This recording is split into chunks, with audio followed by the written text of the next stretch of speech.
morning. Good morning. Good morning. Welcome to the Morning Rush. AM is dressed up this morning. That's exciting. A lot of fun things are happening, including me forgetting my laptop. So I got to run home and run back, and I'm a little sweaty, but feeling good and excited for a Tuesday. Today we're talking about empowerment, but let's do a little intro. Good morning. Welcome to the Morning Rush, the morning empowerment call for busy executives, heart-centered leaders causing the change we want to see in the world. And today's topic is empower. Like, what does that actually mean? I hear people use it all the time. I use it all the time. But if, I was asked to define it, we'd probably all come up with a different definition. I asked ChatGPT what empower means, and I put it in the text this morning in the chat. Empower refers to giving someone the confidence and authority to make choices and take control of their path. It's about inspiring and motivating individuals to recognize their potential, giving someone the confidence and authority to make choices and take control of their path. Like, we're at choice. We get to choose what our path is. Like, we have that ability. And sometimes, we may say we fall victim to circumstances where I just can't do anything about this. Well, we always have a choice. Do we go left or do we go right? Do we do this or do we do that? And sometimes we say, well, I feel a certain way. We also have ways to impact how we feel physiologically and energetically. There's different things and actions we can take. If we're feeling a certain way, we can do some things and change the way that we feel, but we're empowered in that choice. Like, we get to choose how we show up. We get to choose whether we come to the morning rush or not. We get to choose whether or not we get something out of the morning rush, like listening to this conversation. You get to choose what you do after the day. Cara, you've led the past Tuesdays, 3 Tuesdays, and I know you are someone who is empowered. Like, you choose your path. You've spoken about some of the choices we can make, whether it's promises, commitment, follow through, putting stuff on our calendar.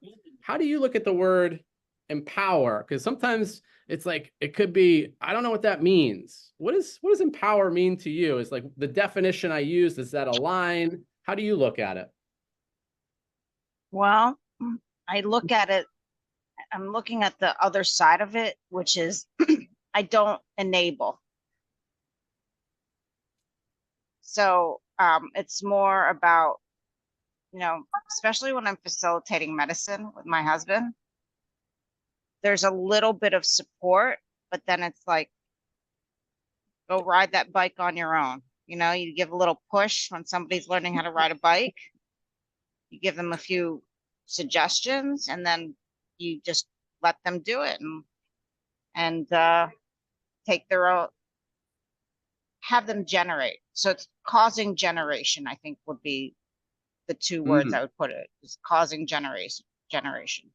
I like those words, causing generation. We were in a leadership circle yesterday with Treehouse Coaching that we do with one of our senior groups of executives. And one of the distinctions, one of the senior executives said when he was in the breakout room, he said, a lot of times I look to tell my people what they should do rather than ask questions that allow them to generate, as you're saying. Like, it was like a distinction for him. It's like, oh, I'm a leader here, and I often just say, go do this, you should do this, should.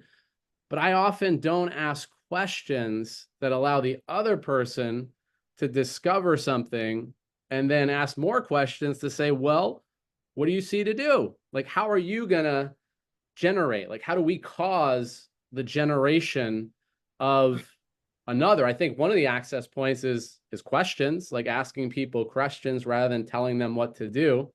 Cara, how do you see that? Like, how do you cause generation? Like, if you're looking, like, the definition says inspire and motivate, that can mean a lot of things too, but how do you cause? Like, what's something you do that's causal, so to speak?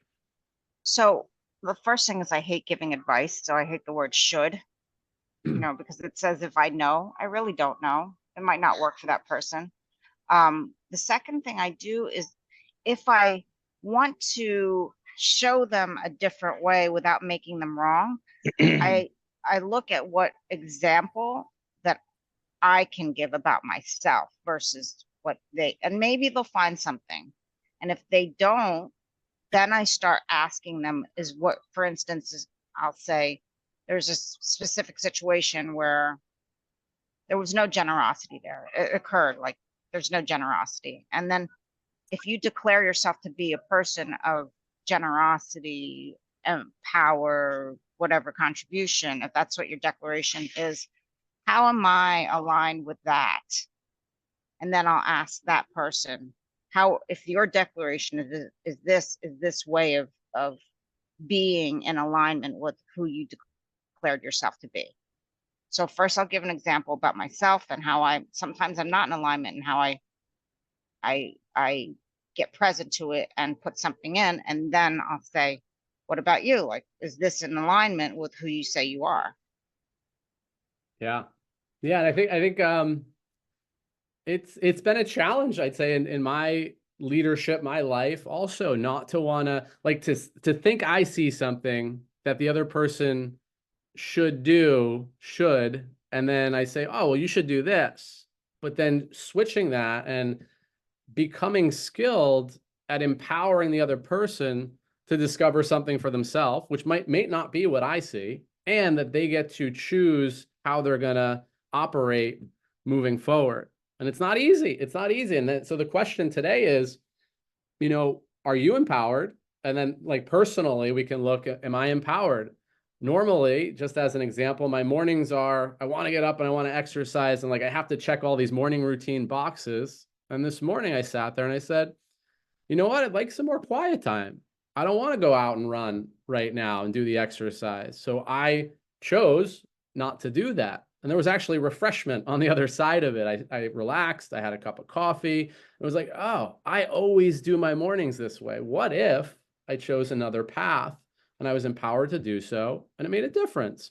AM, over to you. I know you had your hand raised. You've got the hat on. We've got a tie on today. You seem empowered about something. I'm empowered. The majority of the people in this country, those who watch the news, are disempowered by what the Supreme Court did yesterday. And I'm empowered by that. Because for the first time, I notice this is a wake-up call for this country was created for the people, by the people. And I'm empowered by the choice. Yesterday, by the way, for some of you who know that I've been working on getting $1 billion to the minority farmers, especially the African-American, because in 1920, they managed about 14% of the land. Today, after 100 years, they only have 1.7% of the land. So yesterday, I spoke to, including the vice president office and all of that, and I got $1 billion. And I invited the US government to match the $1 billion. So any farmer who's a minority, no matter how much debt they have, all they got to do is go to Benny Thompson's website. He's some of you know as the chair of doing the investigation, and all the debts that they owe all the farmers will be erased by the federal government. And that got accomplished yesterday, thanks to my work. So I'm empowered by that. I'm empowered by you empowering others. I don't know the sides of the story or the initiative, so I can't like take a side on that, but I'm empowered by who you said you were and what you said you were up to. And now that coming to light through a lot of the effort and action that you've made. But I think it was more just, this is who I am for the world. This is who I am for farmers. This is who I be. I'm empowered to do that. I want to empower others to take certain actions. And it's happened. I'd also be careful with statistics, whether or not the majority of US citizens agree or disagree with yesterday's ruling.